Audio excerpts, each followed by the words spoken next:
Nouvelle musique pour le générique de la nouvelle saison de Movies, l'instant cinéma. Déjà la 4e. Alors toujours préparé et présenté par Hervé Brie. C'est Bibi, je fais comme Delon. Je parle de moi à la 3e personne, mais moi j'ai passé l'été. Et bien sûr par Patrick Servel qui orchestre le tout et organise les podcasts. Bonjour. Ah oui, en forme pour cette déjà 4e saison. Eh oui. Alors pour les fidèles auditeurs qu'on est content de retrouver, on prend la même formule et on recommence. Pour les nouveaux et nouvelles à l'écoute, par hasard, ou alors sur des conseils avisés, bienvenue dans ce show qui cause de films de toute nationalité et de tout genre, à voir exclusivement en salle.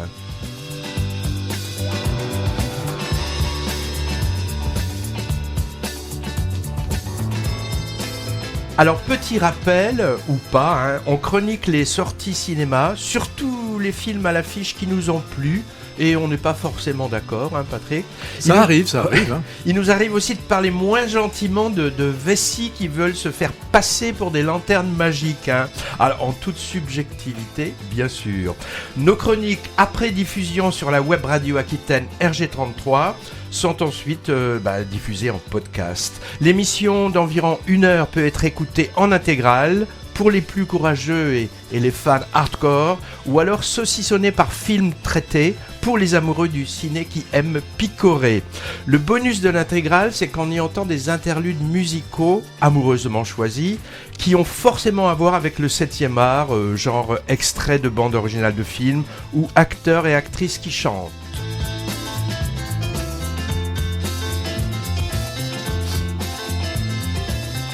Alors un mot sur cette musique qui ouvrira et fermera chaque émission, un petit bijou psychédélique instrumental qui nous a tapé dans l'oreille et qui a eu plusieurs vies. Alors il est sorti en 1968 dans l'indifférence générale d'ailleurs, c'était le musique de générique d'un film obscur et ressorti en 70, 2 ans après avec un succès international, ce qui est plutôt rare pour un groupe italien, oui, malgré un nom typiquement british, Duke of Burlington.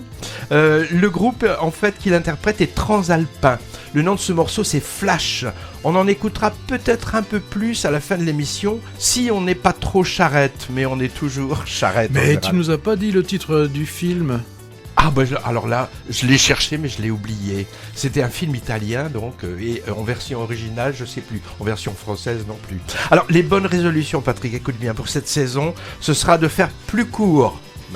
Ça va être dur. Et aussi de moins bafouiller. Ça a été des reproches de certains auditeurs impitoyables. Sur le bafouillement ou le bafouillage, alors là j'ai vraiment été...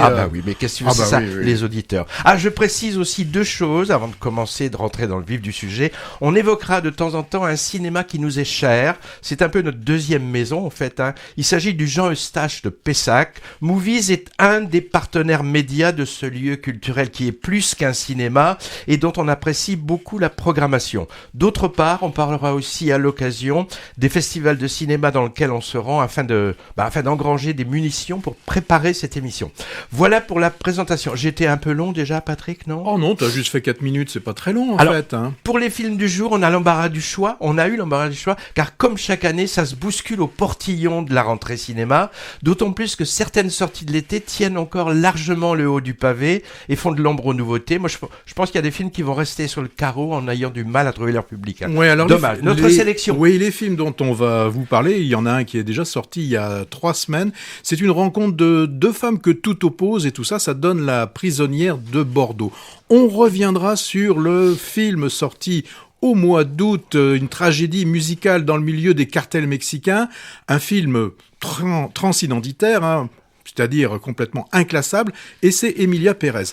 Après ou avant, je ne sais pas, on regardera une histoire politique qui se déroule pendant les championnats de monde de judo et le titre c'est Tatami. Après, il y aura vraiment un autre changement pour une chronique espagnole d'un couple qui veut de façon totalement incongrue célébrer un événement par une grande fête. C'est le sujet de Septembre sans attendre. Procès du chien, alors qu'est-ce que c'est ? C'est une fable judiciaire assez farfelue, mais qui a quand même derrière tout cela un message. C'est réalisé et c'est avec Laetitia Doche. Une autre histoire de procès avec Daniel Auteuil devant et derrière la caméra, un thriller judiciaire, un film de prétoire, comme on dit, hein, et ça donne le fil. Et pour terminer, on évoquera aussi une exploration de l'adolescence contemporaine avec une histoire d'amitié franco-allemande entre deux jeunes filles correspondants scolaires. Et le titre de ce film, c'est Langue étrangère. Alors, tu vas nous parler en premier, toi Patrick, de la prisonnière de Bordeaux. Oui, alors, qui est cette prisonnière de Bordeaux ? Est-ce que c'est Alma, une bourgeoise qui vit dans une grande maison en ville, une sorte d'hôtel particulier, richement décoré, richement fleuri, avec beaucoup de tableaux de valeur sur les murs. Ou cette prisonnière de Bordeaux, est-ce que c'est Mina, une jeune mère venant d'une lointaine banlieue de Narbonne ? Alors, elle arrive là, flanquée de ses deux jeunes enfants, et elle ne porte pas que ses enfants aussi. Elle a beaucoup de problèmes, on le sent, des problèmes de la vie quotidienne. Alors, ce sera à vous de décider de l'une ou de l'autre, laquelle vous allez considérer comme étant la prisonnière de Bordeaux. Alors, ce qui fait que ces deux femmes totalement opposées, hein, déjà par leur âge, par leur statut social, vont se rencontrer, c'est du fait que leurs maris respectifs sont eux prisonniers, hein, puis au sens premier du terme, dans la prison de Bordeaux-Canéjan. Alors, c'est lors d'un parloir que les deux femmes vont se croiser pour la première fois, et pour des raisons de logistique et aussi pour remplir cette grande maison et aussi pour remplir sa vie, Alma, la bourgeoise, va proposer à Mina d'emménager dans la dite maison et parallèlement aussi, elle lui trouvera un métier. Alors, tout au long du film, on va en apprendre un peu plus sur ce qui a fait que les hommes se soient retrouvés incarcérés, mais c'est vraiment pas le sujet du film. Ce qui importe, c'est de suivre la relation qui va se créer entre ces deux femmes. La réalisatrice, c'est Patricia Mazui. Elle a choisi de réunir deux actrices, hein, Isabelle Huppert, la grande bourgeoise désabusée, et Afsia Hersi, la jeune et néanmoins femme battante, hein, on peut le dire. Alors, c'est une réunion de deux actrices hein, qu'on a déjà vues, mais il y a vraiment que quelques semaines, en juillet. C'était dans le dernier film de Téchiné, dans Les gens d'à côté. Bon, là, je l'ai vu, ce film également. Je vais pas en parler, là, je vais plutôt rester sur la partie prisonnière de Bordeaux, c'est le film qui nous intéresse, et peut-être que Hervé en fera allusion. Un petit mot. Ouais. Alors, quel résultat hein, pour ce film ? Pas de souci. Alors les deux actrices hein, sont épatantes. Isabelle Huppert démontre, si c'était encore nécessaire, qu'elle peut tout jouer, hein, du mélo à la comédie, en passant par le film policier. Peut-être qu'il lui reste encore le péplum et le western. Le western, ce serait peut-être intéressant qu'elle le fasse. Je me demande si elle en a fait un américain, là. Oui, je me demande si elle... il y avait le grand film... ça va nous revenir. Oui, ça va nous revenir. Oui. C'était le western. Oui. Mais alors... Donc là, pas de souci là-dessus, hein, pas de souci. Afia Hersi aussi, hein, elle nous montre après des films comme Le Ravissement ou Borgo, qu'elle aussi, elle a beaucoup de cordes à son arc. Peut-être faudrait qu'elle aille un petit peu vers la comédie et qu'elle sourit peut-être un petit peu plus. Enfin, bon, ça c'est un conseil personnel. Elle n'a pas beaucoup de quoi à sourire dans le film. Quand même, hein. Qu'elle ne suivra pas. Moi, je trouve que le souci est ailleurs. Hein. C'est le scénario, ou plutôt, pour moi, une absence de scénario. Alors, il y a bien derrière une histoire de vol de montre qui nous explique la raison de la prison pour le mari de Mina. Il y a un épisode que je ne vais pas narrer, un peu farfelu, que je trouve là aussi, il tient pas trop la route. Alors, certains vont me dire, oui, mais tu oublies le côté chabrolien, etc., du fait de l'actrice, du fait de l'analyse de ce qui peut se passer dans une petite de province, etc. Bon, au final, moi, quand je vais voir un film, j'ai pas juste envie de voir deux actrices de talent, hein. C'est pas la conception du cinéma que j'ai. Juste pour terminer, si vous pensez voir Bordeaux dans le film, n'y allez surtout pas, hein, parce que ça aurait très bien pu être la prisonnière de Tours, de Blois, d'Angers ou de Pétaouchnok. Ou de Pétaouchnok, à la condition qu'à côté il y ait une prison. Voilà ce que je pouvais dire sur la prisonnière de Bordeaux. Je pense que j'ai pas été trop long. Et là maintenant, maintenant il va en rajouter une couche. Une petite couche, ouais. Encore une histoire qui nous montre la rencontre entre Carpe et Lapin, avec ces deux femmes aux antipodes sociales qui vont copiner. Bon, alors le scénario que tu aimes pas, il est signé François Bégodeau. Et c'est vrai qu'il comporte des faiblesses, hein, mais moi je trouve que le film de Patricia Mazui vaut essentiellement, en effet, pour les partitions jouées par les deux actrices. Moi, elle arrive encore à surprendre Huppert, hein. Elle est tellement parfaite dans la subtilité subtilité de son jeu de bourgeoise blessée. Je sais que ça finit par énerver certains, que ces performances d'actrice commencent à lasser, parce que en tant que spectateur, on ausculte l'actrice au détriment du personnage finalement. Bon, moi j'en redemande. Et Afsia Herzi, bon, magistral aussi. Tu l'as dit, on a loué déjà son jeu magistral. Un des meilleurs films de 2023, c'était Le Ravissement. Et elle était aussi gardienne de prison très secrète dans le récent Borgo. Ouais, j'ai moins aimé celui-là. Ouais. Là, on la retrouve en milieu carcéral, mais côté visiteur. Toujours dans la retenue butée, tellement subtile elle aussi. Alors, cette histoire d'amitié sur fond d'opposition de classe sociale, c'est vrai qu'il n'est pas si éloigné du dernier long métrage d'André Téchiné, sorti en juin, Les gens d'à côté, qui confrontait les deux mêmes actrices.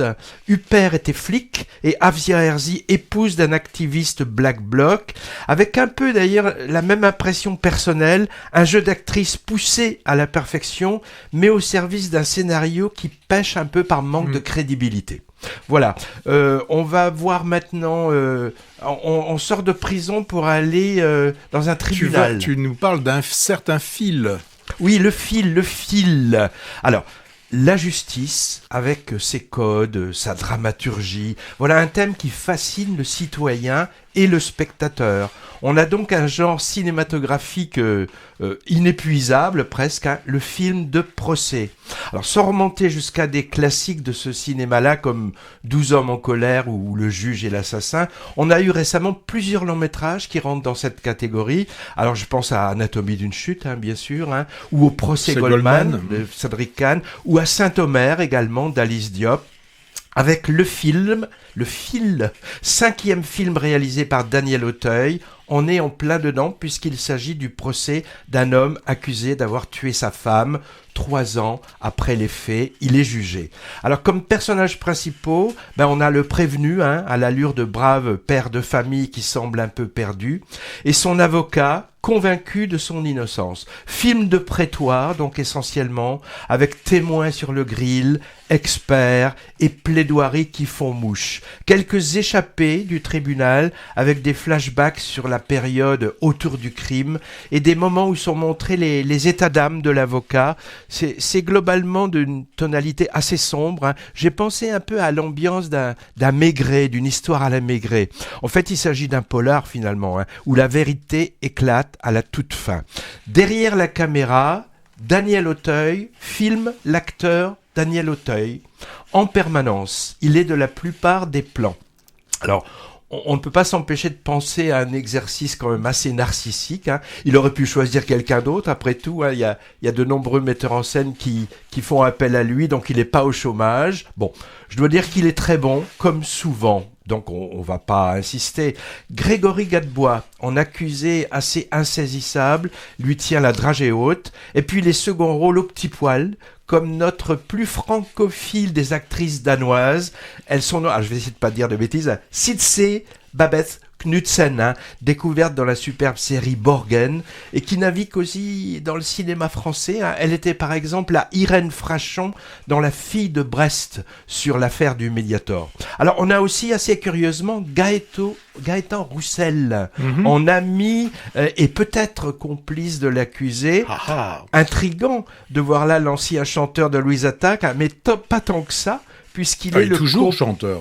Oui, mais il est aussi acteur maintenant, et c'est le compositeur attitré des chansons de Daniel Auteuil. Et oui, Auteuil chante et fait de la scène, et j'ai pas le droit de passer ses titres dans Movies, parce que Patrick l'aime pas. Bon, alors j'ai aussi revu avec plaisir une actrice talentueuse qui joue le rôle de la procureure, c'est Alice Belaïdi, jeune actrice que j'ai découverte dans Un petit truc en plus. Les superflus du film quand même, parce qu'il y en a. J'en ai trouvé au moins 3. D'abord, la révélation finale, elle m'a paru un peu artificielle, voire poussive, et ça concerne une thématique qui est sans doute chère à Daniel Auteuil. Je vais pas en dire plus car ce serait divulgaché. Ensuite, les scènes sans doute destinées à aérer le huis clos étouffant, de belles images de la Camargue vue du ciel, style Yann Arthus Bertrand. C'est bien joli, mais je trouve que ça fait guère avancer le schmilblick, gratuite donc. Et enfin, détail, mais quand même, l'espèce d'hommage qui semble être rendu à la tauromachie, avec des plans de torero au ralenti dont je me serais bien passé. Peut-être pour suggérer une analogie entre procès et corrida, va savoir. Alors j'ajoute qu'il s'agit d'un film de famille, puisqu'une fille de Daniel Auteuil est dans le casting et une autre à la production. Bon, on va pas insister sur le népotisme un peu pénible dans le cinéma français, dans le cinéma mondial d'ailleurs. On se limitera à juger l'objet sur pièce, et mon verdict est clément. Bon film, de facture classique, super bien interprété, avec un suspense mené jusqu'au bout, et 2 ou 3 bémols qui ne gâchent pas trop l'ensemble.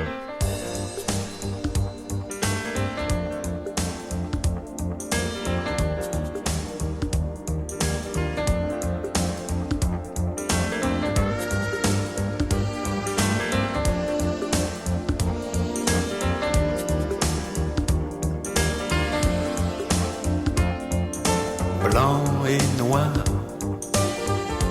extérieur, nuit zoom sur la Jaguar. Comme au cinéma, mise au point sur moi.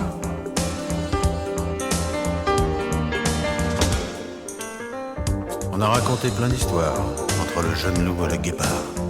C'était souvent assez banal, mais ça suffit pour faire du mal. Il y a des gros plans, des images floues. La vérité, c'est juste en dessous. Qu'est-ce qu'on peut dire d'un homme comme moi? On dit ce qu'on veut. Moi, je changerai pas. Quelques mots qui pourraient changer le scénario. Comme au cinéma, mise au point sur moi.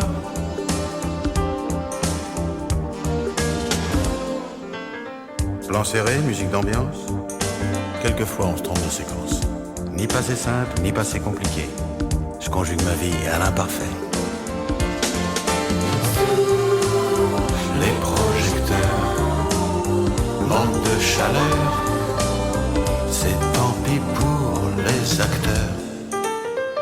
Mais quand je suis tout seul devant le miroir, derrière les mots, derrière l'image, il n'y a plus de star. Et tout ce qui se passe à l'intérieur, ça s'appelle aussi la pudeur. Le meilleur rôle d'un homme public, c'est de ne jamais ressembler à ses critiques. Moi, je suis comme tout le monde, je suis pas très sûr, mais j'ai des rêves pour le futur. De projecteurs, tout en colère. Oh là là, je vais couper un petit peu là. Pas si facilement identifiable. Non. Bon, vous aurez peut-être quand même reconnu Delon, qui s'est un peu essayé à la chanson. Bon, tout a été dit il y a quelques semaines sur lui et sa carrière. Les nécrologies étaient sans doute prêtes depuis longtemps. Star de l'ancien monde, on va dire. Personnage public pas forcément sympathique sur le tard. Amitié douteuse en politique avec la PEG. Affairisme, machisme, homophobie, racisme aussi. Alors, grande vedette en Asie, il a osé dire un jour, et j'ai revu le document INA, si les Asiatiques avaient la chance d'être blancs, ils voudraient ressembler à Alain Delon.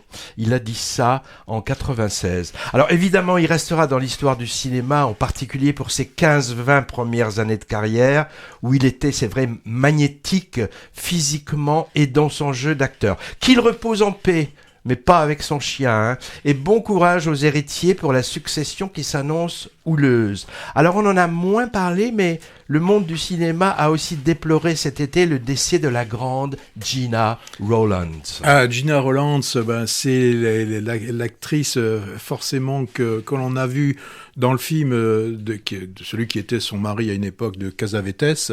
Moi, je me souviens surtout de Gloria.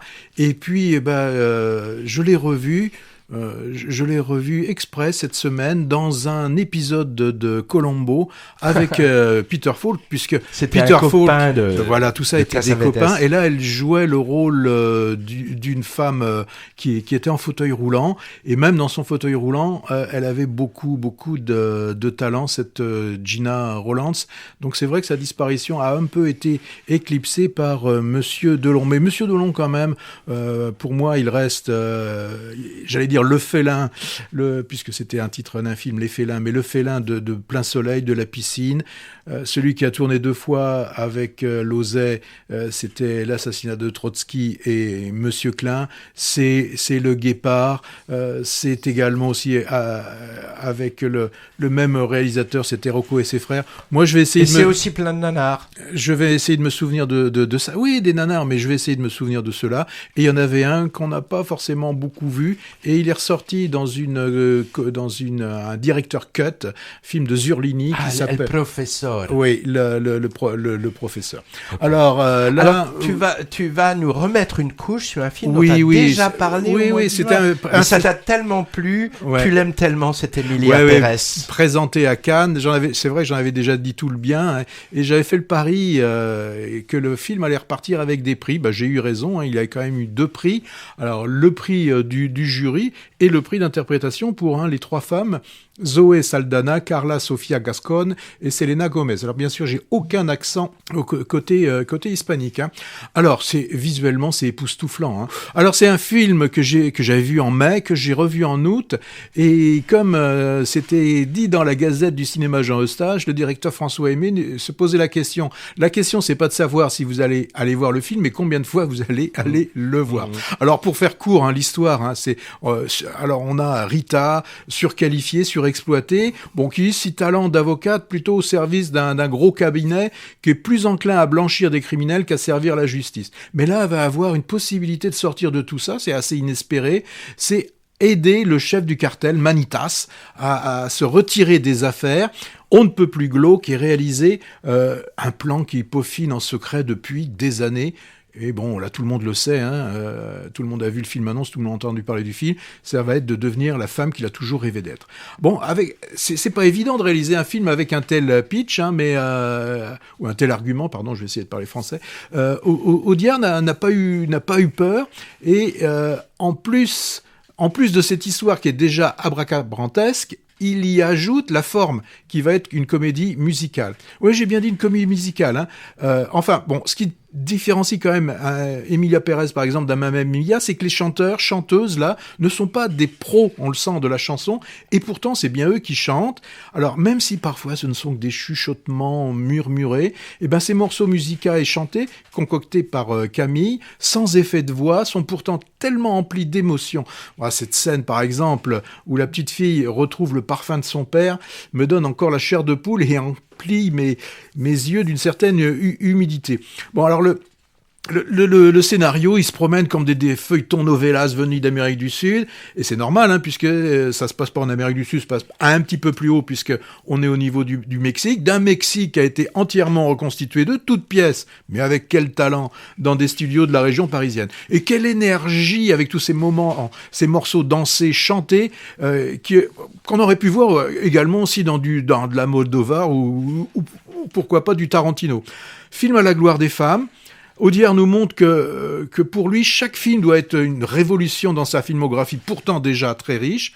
C'est un cinéma audacieux, un cinéma énergique, un cinéma gourmand, avec un sujet tellement casse-gueule, mais avec un traitement qui reste cohérent dans sa folie et porté par un casting de rêve. C'est un spectacle pour tous, avec une réflexion sur ce que peut être l'autre, de la rédemption, de la vie, de la mort. C'est du vrai cinoche, c'est du cinéma. Ouais, rédemption, mais histoire de rédemption impossible finalement, c'est ça qui est intéressant. Alors Audiard Junior poursuit son parcours dans la cour des grands. Il est rarement là où on l'attend, bifurquant de thème en thème et de style en style à chaque nouveau film. Alors son western, là, Les Frères Sisters de 2018, était tourné en anglais. Emilia Pérez, thriller politique et social façon mélodrame musical est en espagnol. Alors, sujet d'actualité, comme point de départ, la transidentité, et puis festival, tu l'as dit, et les actrices étaient tellement toutes sans sas que le jury de Cannes n'a pas pu les départager. Du grand cinéma, à côté duquel beaucoup de productions franco-françaises étriquées ou qui ressassent font pâle figure, et les superbes chansons coécrites par Camille, tu l'as dit, portées par des chorégraphies magnifiques, et je trouve qu'elles sont imbriquées tellement bien dans l'histoire racontée. C'est du demi-2024, en moins nunuche, en plus explosif. En tout cas, c'est du grand art et qui surprend. Sans doute un des films de l'année à l'heure du bilan 2024. Pour moi, il est déjà au firmament pour lui. Et maintenant, alors là, de quoi tu vas nous parler? D'un procès d'un chien? Je parlais de procès d'un homme pour féminicide dans Le Fil de Daniel Auteuil, qu'on chronique aussi aujourd'hui. Et là, c'est le procès du chien. Et qu'a-t-il fait l'animal? Il a mordu un humain. Et pour la 3e fois. Et dans ce cas-là, c'est l'euthanasie, nous dit la loi. Sauf si une avocate habituée aux causes perdues se lance dans une entreprise de défense de l'animal devant un tribunal.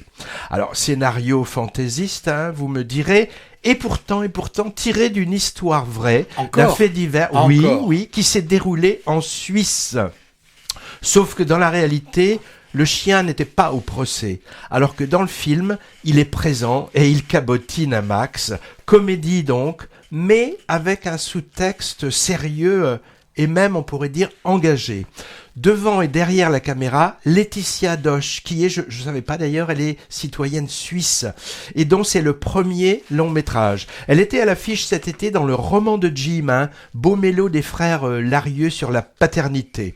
Alors, lors de la présentation de son procès du chien devant le public, il y a quelques semaines, avec une sincérité touchante et une bonhomie communicative, bonhomie, je pourrais dire bonne famille, mais bonne femme c'est un peu péjoratif, donc on va parler de bonhomie. Alors elle a revendiqué le sérieux de son propos, insistant sur le fait qu'elle voulait son film porteur d'un message sur le droit animal. Par exemple, sur l'animalité que l'homme nie aux animaux domestiques, considérés comme des pluches, ou des joujoux, ou des esclaves. Elle nous a par exemple dit s'être en partie inspirée, ça m'a étonné, du roman autobiographique de Romain Gary, White Dog, Chien blanc, qui discutait de la possibilité de réformer un chien dressé pour attaquer les Noirs. Petite remarque, c'est une histoire portée sur grand écran il y a quelques mois avec un film dont on a parlé dans notre émission. Alors moi j'ai trouvé que la démonstration dans son film, elle est un peu confuse, et puis elle est mélangée à d'autres problématiques, comme la problématique féministe, ou alors sur les enfants battus, ou sur les marginaux, et j'ai pas forcément bien compris l'amalgame entre toutes ces causes. J'ai été intrigué par le sujet, qui est plutôt original, et j'ai pas mal souri, voire rigolé, mais 2 ou 3 choses m'ont un peu gêné. D'abord, même remarque que pour le film de Daniel Auteuil, les cinéastes acteurs, quand ils se choisissent eux-mêmes pour un rôle, ils y vont pas de main morte. Laetitia Dosch est pratiquement de chaque plan de son propre film. Mais le problème, c'est que son jeu m'a paru un peu exagéré par moments. Elle surjoue parfois trop son personnage de Don Quichotte naïve. Deuxième chose, les scènes avec le chien. Alors il est craquant l'animal acteur, Il s'appelle Cosmos dans le film et son nom est marqué, d'état civil est marqué sur l'affiche, il s'appelle Cody. Il a même reçu la Palme d'Or cette année à Cannes et je pense qu'elle était méritée, Mais je reproche à ces scènes un peu trop d'anthropomorphisme, ce qui va finalement à l'encontre du message du film. Je veux dire que comme dans certains films Disney, on fait surinterpréter au spectateur de multiples plans sur ce brave chien qu'on affuble un peu artificiellement de sentiments humains. Et ça m'a paru maladroit car un peu en contradiction avec les propos du film. Alors un mot sur les seconds rôles quand même. François Damiens, en propriétaire de chien complètement à l'ouest, nous fait un numéro assez hilarant, mais on perd un peu le personnage en route. Anne Dorval. Anne Dorval, c'est une actrice québécoise habituée des films de Xavier Dolan, entre autres. Elle apparaît dans un rôle de politicienne torve d'extrême droite. La satire, là, est franchement poussive. C'est loin d'être le meilleur du film. Et puis aussi, plus en retenue que d'habitude, Jean-Pascal Zadi, il est épatant en comportementaliste pour chien. Alors, je termine en disant que la fin du procès du chien, qui arrive brutalement, n'est pas forcément celle attendue, elle surprend, mais elle respecte la réalité du fait divers qui s'est déroulé en Suisse.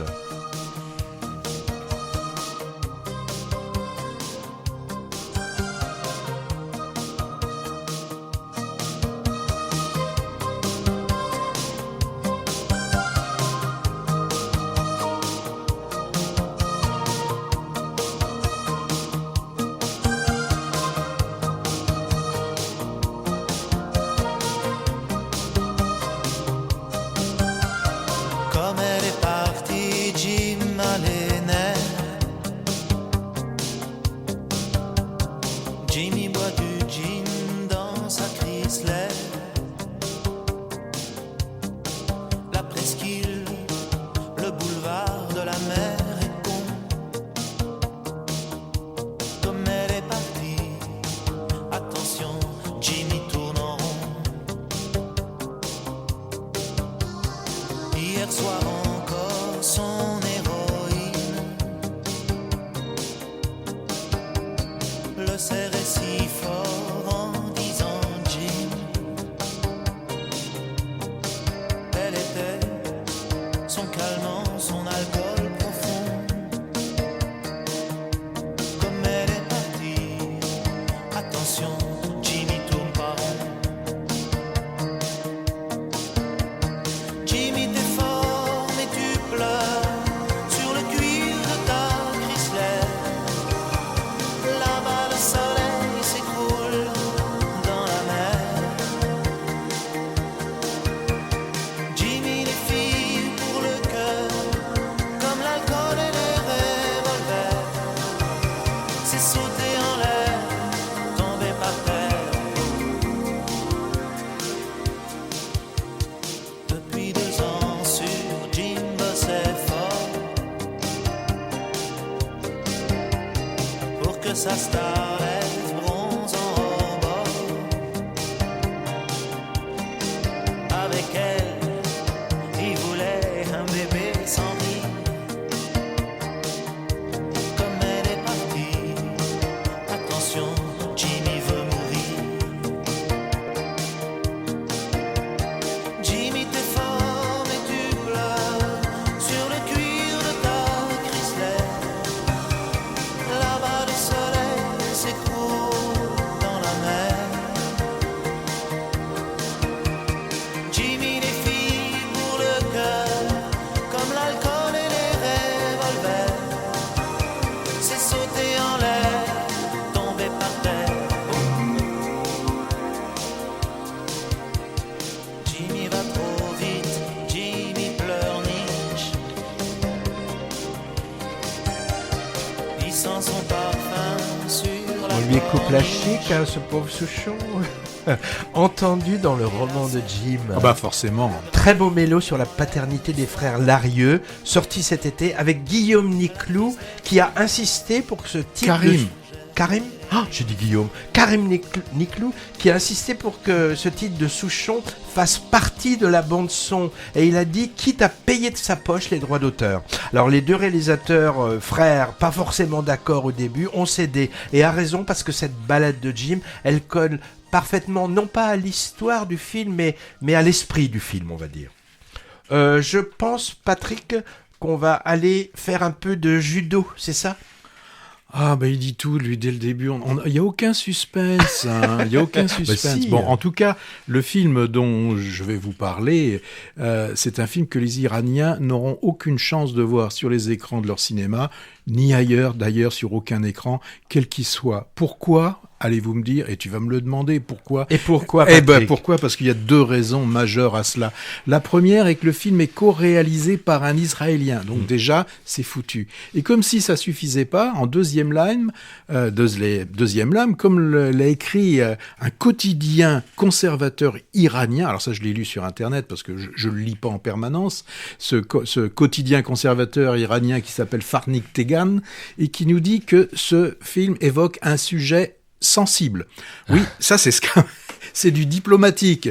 Le film nous raconte comment le gouvernement iranien va presser une athlète de déclarer forfait, et ce pour la seule raison que celle-ci risque, je dis bien, risque de rencontrer en finale une autre athlète, et là aussi un crime israélienne. Voilà. Donc tout ça c'est le sujet du film Tatami. Alors, avec un film comme ça, vous avez tout de suite compris qu'il s'agit de judo. Même Hervé qui a pas manqué qui a pas manqué une seule épreuve des JO, avait compris. Alors, une nouvelle fois, il s'agit d'un film réalisé d'après des faits réels. Bon, enfin. Pour être exact, de nombreuses athlètes iraniennes ont été confrontées à des telles pressions. Mais le film ne s'appuie pas sur un cas précis. Donc il s'agit bien d'une fiction qui a été écrite et réalisée donc par 2 personnes, Guy Native et Zaramir Ebrahimi, pour dénoncer en fait une réalité et pour montrer le courage que doivent avoir ces athlètes pour se dresser contre le pouvoir des mollahs. Donc pendant tout le film, on va suivre une judokate iranienne, Leila, et son entraîneuse Mariam, durant toutes les épreuves d'un championnat du monde de judo, avec l'intention, alors on nous parle de médaille d'or, mais là ça peut pas être une médaille d'or puisqu'il s'agit de championnat du monde, donc elle reviendrait avec, elle serait championne du monde. Mais donc, présageant que la finale puisse s'opposer à une athlète israélienne, les officiels de la République islamique vont imposer à ce que Leila simule une blessure et de fait déclare forfait. Donc dès ce moment, va se poser la question de braver le diktat imposé donc par cette République islamique, donc avec toutes les conséquences que cela peut impliquer. Alors les conséquences, forcément, c'est pression physique sur les membres de toute la famille qui, elle, est restée au pays. Donc c'est un mécanisme habituel, c'est-à-dire un athlète peut aller à l'étranger, mais on garde quelque part en otage les membres de la famille. Donc les réalisateurs, je redis leur nom, Guy Native et Zaramir Ebrahimi, vont nous faire suivre toutes les interrogations de la judokate. Et pour renforcer ce climat, cette tension, et nous la rendre palpable à nous, spectateurs, ils ont choisi un format de cadre quasiment carré et une image, mais hyper contrastée, en noir et blanc. Bon, ça fonctionne plutôt bien. Nous aussi, spectateurs, à l'image de Leila, nous avons par moments, j'allais dire, le souffle coupé et une envie irrépressible de sortir de ces salles sombres, basses de plafond où se déroulent les épreuves. Donc, il vous faudra attendre la sortie de la salle et d'être dans la rue pour reprendre un peu votre souffle. Un film de combat à double titre, le combat véritable en tant que judokate, et ce combat, elle, seule, je dis bien seule, contre tous, et n'ayant en fait que pour allier les membres de sa famille. L'autre personnage qui est intéressant, celle qui est à côté d'elle, c'est la coach, et c'est certainement celui que j'ai trouvé justement le plus intéressant, parce qu'elle fait l'interface entre les mollahs et les judokates, c'est elle qui est sur la corde raide, c'est elle qui en prend plein la figure, et elle, on apprend dans le film qu'elle a eu dans son passé des événements qui semblent, je ne dirais pas plus non plus, de ceux qui se passent à nouveau. Que doit-elle faire, elle? Obéir, résister au péril de sa vie. Donc, c'est un film qui va nous montrer ce combat et bien évidemment qui nous alerte donc sur ce qui peut se passer. Mais c'est également un thriller. C'est quand même un thriller, c'est donc un film de cinéma. Alors, l'interprétation des 2 actrices principales est très forte, magnifiée en plus avec ce choix de noir et blanc. Les combats j'y comprends rien moi dans les combats, mais ils sont filmés on nous dit plein de mots là que je comprends pas, sont filmés au plus près des athlètes. quand on les sent tomber, on a cette impression en même temps avec le son que l'on tombe en même temps qu'elle. Alors moi j'y vois quand même il y a un bémol hein, dans ce film pour moi. Oui non enfin quelque chose que j'ai senti beaucoup moins travaillé, ce sont les officiels iraniens où je trouve que la charge, alors je vais employer un mot, mais manque un peu de subtilité. Ça pourrait être un peu plus défini. Il y a un peu trop de manichéisme. Bon, c'est vrai que c'est des pourris, mais voilà, je pense que il y a des fois des choses qui sont mieux senties, et ça c'est ce qui m'a un petit peu gêné. Mais au final, ça reste un film fort. Et si vous êtes dans une salle et que vous voyez le film-annonce, évitez de le regarder. Je trouve que le film-annonce en dit un petit peu trop. Voilà, c'était, je viens de parler de Tatemi. Ouais, thriller politico-sportif, vraiment sous tension, avec ces deux suspens entremêlés, celui diplomatique, avec le sort de cette judoka, de sa famille, de son coach, menacé par le pouvoir iranien, et puis le suspense aussi de l'issue de la compétition. Hein. Alors, comme toi, je suis pas très judo, d'ailleurs ça m'intéresse pas vraiment, mais je trouve que la manière dont les combats sont filmés est vraiment impressionnante. Je sais pas pourquoi, j'ai pensé au combat de boxe dans Raging Bull de Scorsese. Qui était en noir et blanc lui aussi. Oui, et je suis pas boxe non plus, hein, et c'est sans doute à côté de ce superbe noir et blanc, et aussi les cadrages souvent très serrés sur les visages en souffrance. Hein. Alors les deux actrices sont en effet formidables. Hein. Moi je connaissais celle qui joue l'entraîneuse, hein, la franco-iranienne Zahra. Elle est prix d'interprétation à Cannes en 2022 pour son rôle dans Les Nuits de Massad. Ah oui, moi j'ai vu ça. Il racontait une histoire glauque de tueurs en série, de prostituées à Téhéran. Donc voilà, vraiment angoissant comme film et très très bien fait. De quoi tu parles, toi, maintenant? Je sais plus. Ah oui. On va faire un petit séjour linguistique en Allemagne, peut-être. Oui. Langue étrangère. Fanny, lycéenne timide et solitaire, arrive pour un échange linguistique chez sa correspondante allemande, Lena, qui va pas de premier abord l'accueillir de manière sympathique. Hein. La petite Française dit d'ailleurs à sa mère, qui est stressée au téléphone, « Ma Corrèze me correspond pas ». Oui, j'ai vu ça dans le film-annonce. Ouais. Bon, les choses vont ensuite évoluer. Les deux jeunes filles vont finir par s'amadouer et même devenir complices, et même un peu plus que complices, à travers plusieurs histoires qui vont leur arriver en Allemagne, puis en France, puisque Lena fera le voyage en sens inverse.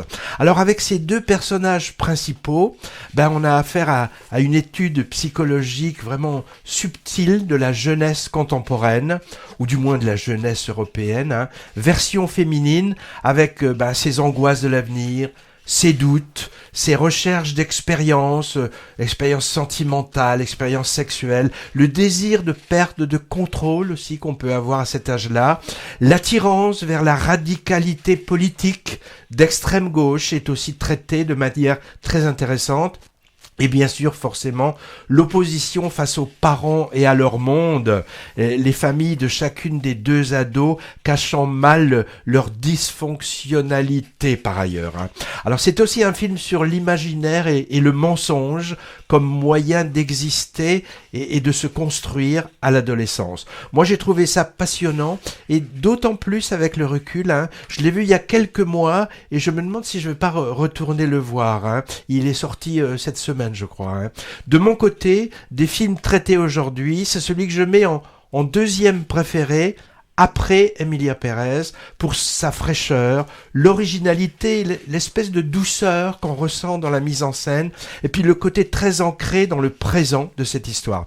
C'est le troisième long métrage d'une réalisatrice et scénariste que je pensais allemande en fait, mais j'ai vu qu'elle est en fait française. Elle s'appelle Claire Burger, sans doute une Alsacienne, hein, qui avait reçu la Caméra d'Or pour son premier Party Girl à Cannes en 2014. J'ai pas vu ça.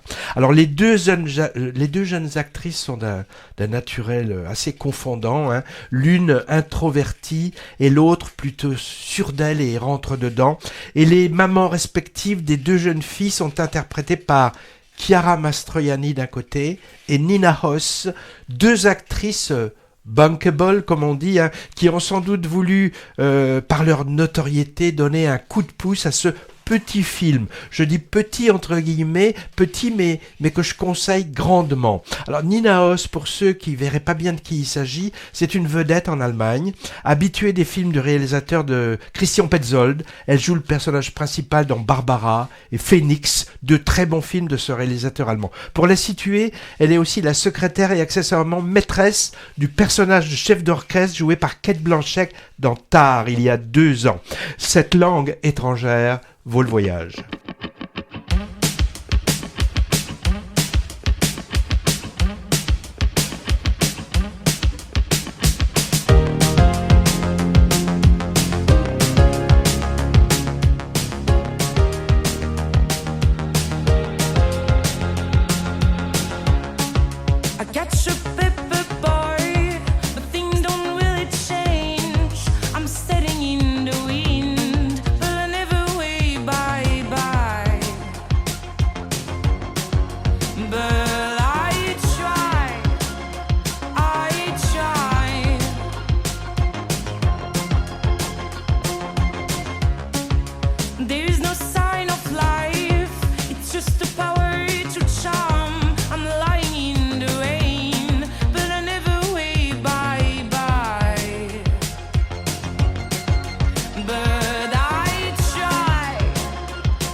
L'amour moderne, titre de Bowie, utilisé dans une scène d'anthologie de Mauvais sang de Léos Carax, où on a un long travelling latéral qui suit Denis Lavant courant comme un dingue sur les trottoirs.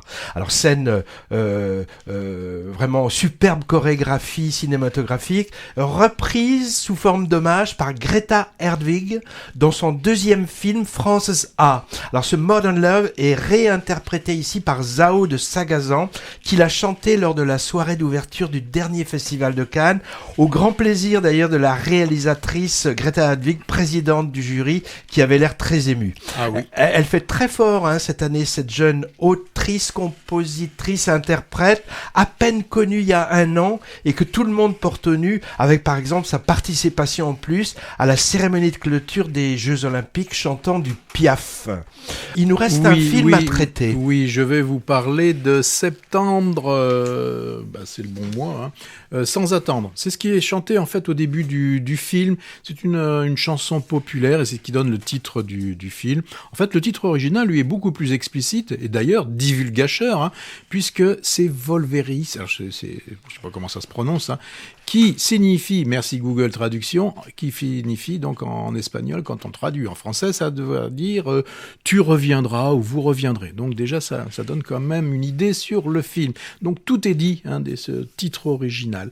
Alors, je vais quand même vous raconter un petit peu ce que c'est. C'est qu'après 14 ans de vie commune, on a Al et Alex, c'est marrant, il y a juste un chromosome X qui les change, ont eu l'idée inspirée, une idée qui est inspirée par le papa de la jeune femme, ce serait de fêter leur séparation. Oui, parce qu'après 14 ans de vie commune, ils ont choisi, mais les deux ont choisi, c'est vraiment conjoint comme décision de se séparer.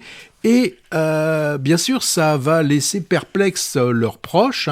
Et voilà, ça va être pendant 1h54 du film, on va voir ces deux personnages aller expliquer à leurs proches qu'ils vont faire une fête, et oui, qu'ils s'aiment toujours, mais qu'ils ne s'aiment plus, mais enfin qu'ils veulent se séparer. Bon, ça se passe 10, 20 fois, 30 fois, voilà.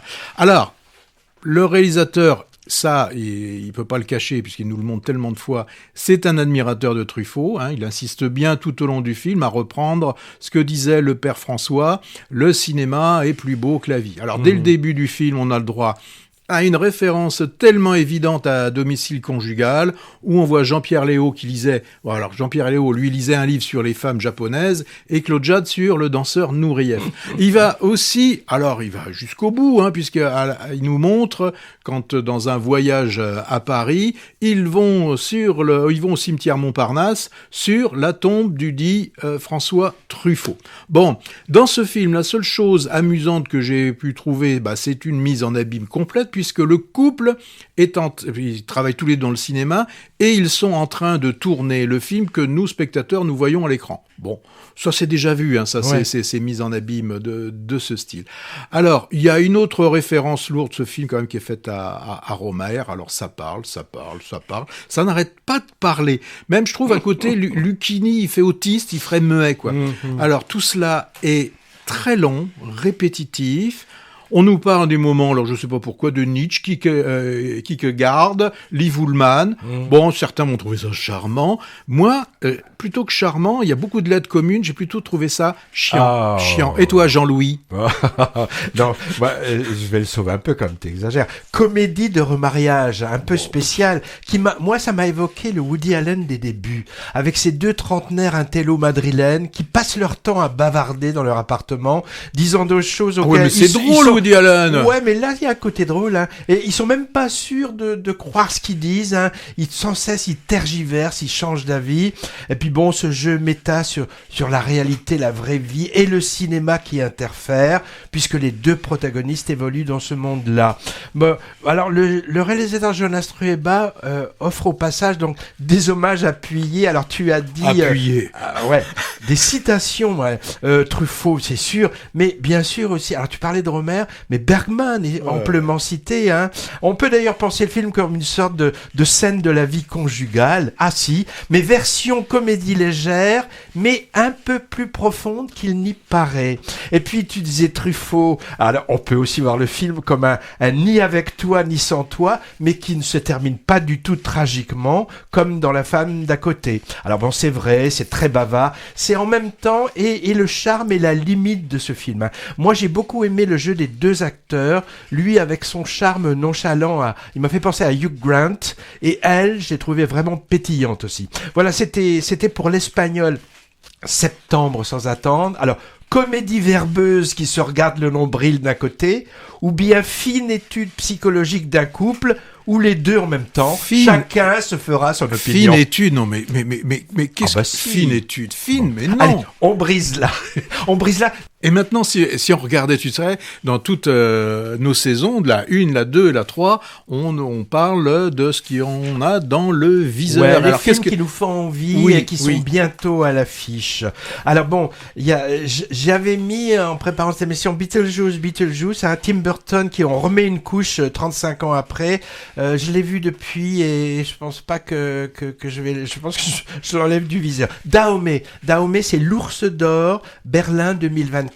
Mi-documentaire de Mati Diop, je crois, et je pense que ça vaut le coup, ça. Alors moi, il y en a un que j'ai envie de voir, tout en craignant que ça ressemble un petit peu à la vie de ma mère, c'est Ma vie, ma gueule, avec Agnès Jaoui. Ça, c'est le film que j'ai envie de voir, surtout quand on sait comment le film a pu être réalisé par cette réalisatrice qui n'a pas vu la fin de son film, puisqu'elle est décédée, où ce sont les enfants qui ont participé au montage du film. Donc, Ma vie, ma gueule. Là, c'est vraiment une envie que j'ai, hein. J'en sais pas plus, mais j'ai vraiment envie de voir ce film. Alors, Les graines du fusil sauvage, drame iranien qui se déroule au début du mouvement Femmes, Vie, Liberté, qui sera à l'affiche le 18 septembre. J'ai vu aussi la bande-annonce des Barbares, une comédie satirique politique de Julie Delpy, qui a l'air assez drôle, je trouve. Hein. Oui.